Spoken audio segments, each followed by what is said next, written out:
તો તૈયાર છે આપણી દાણેદાર લાપસી।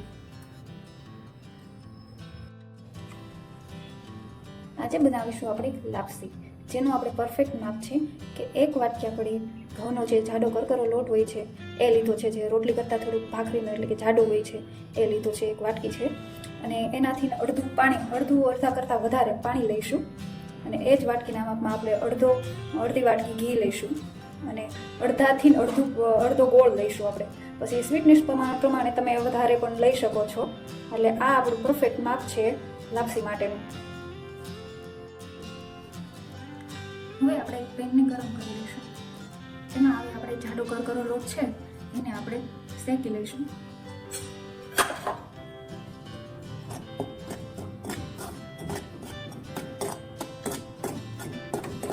ધીમે ધીમે શેકાય, થોડું બ્રાઉન થાય, શેકાઈ જાય એટલે એમાં આપણે થોડું મોણ નાખીશું, એ પણ આપણે ઘીનું મોણ નાખીશું।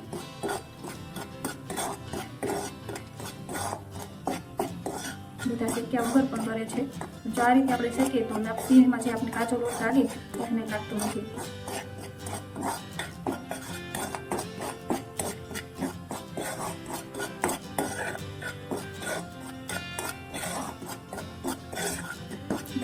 થોડી ધીમી જ રાખીશું। એમાં આપણે 2 ચમચી જેટલું ઘી નાખીને ફરી વાર શેકીશું।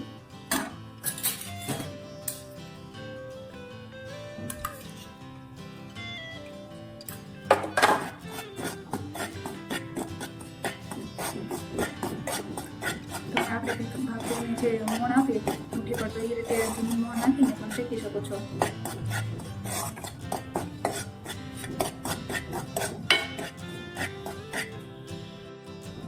હવે આપણે તપેલીમાં પાણી ગરમ કરીશું।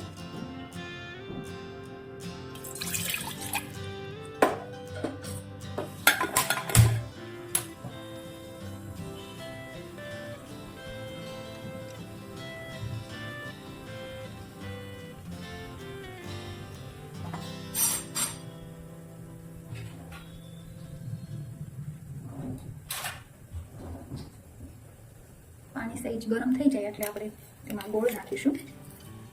ગોળમાં પણ તમે વધારે ઓછું માપ કરી શકો છો।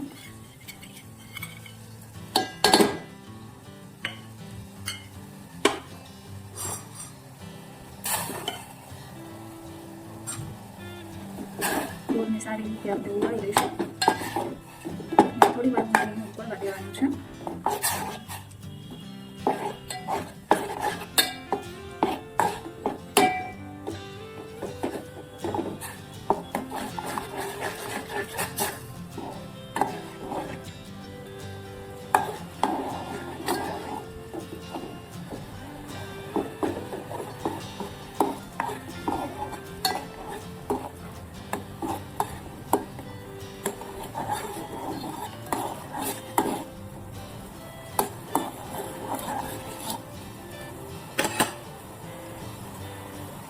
તેમાં આપણે થોડું ઘીનું મોણ નાખીશું, સારી રીતે ઉકળી જાય। સરસ મજાનું ગોળનું પાણી પડીને તૈયાર છે। હવે આપણે જે ઠંડો થઈ ગયો છે લોટ એ નાખીશું। હવે આપણે ગેસની ફ્લેમ ધીમી કરીને આપણે લોટ ઉમેરીશું।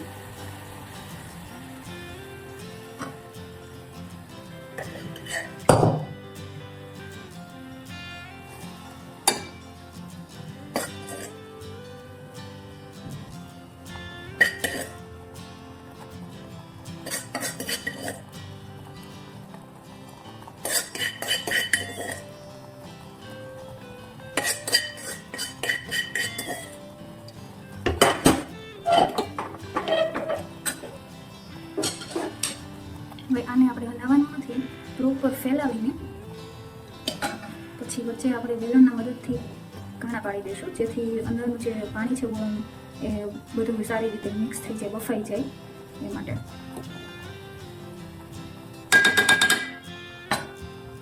હવે આપણે થોડીક વાર માટે એને ગેસ ઉપર રહેવા દઈશું, ત્યારબાદ આપણે એને ઢાંકીને થોડીક વાર માટે 5-10 મિનિટ માટે આપણે એને રહેવા દઈશું, જેના કારણે એ આખું બફાઈ જાય અને ગોળ આખો પ્રોપર છે એ લોટમાં મિક્સ થઈ જાય। ગેસ હવે આપણે બંધ કરી દઈશું।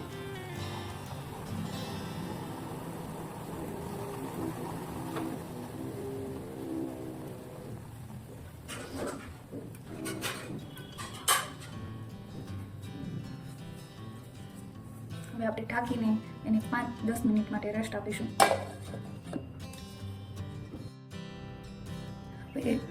હવે આપણે આપણી લાપસીને હલાવી લઈશું. 5-10 મિનિટ આપણી પૂરી થઈ ગઈ છે.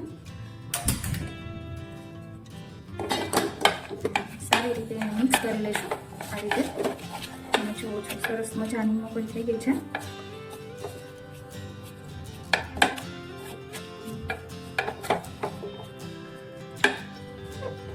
અને આને હવે આપણે જ્યાં સુધી એની વરાળ ના જાય ત્યાં સુધી આપણે એને રેસ્ટ આપીશું.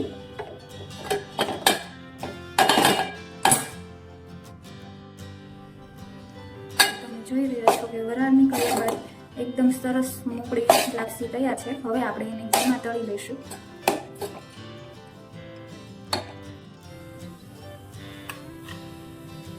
હવે આપણે એમાં ઘી નાખીશું. ઘી ગરમ થાય એટલે આપણે છૂટી પડેલી લાપસીને તળી લઈશું.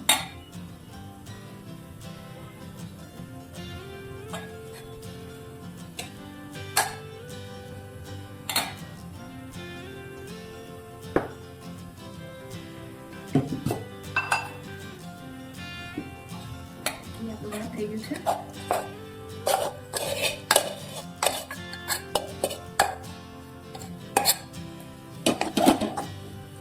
તળી લઈશું.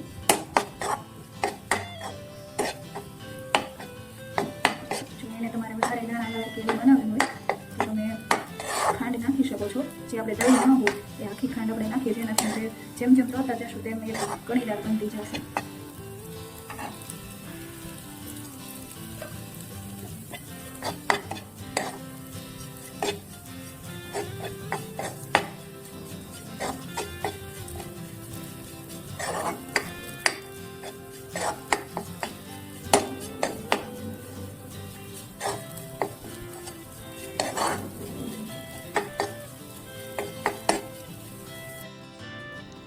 તો તૈયાર છે આપણી દાણેદાર લાપસી.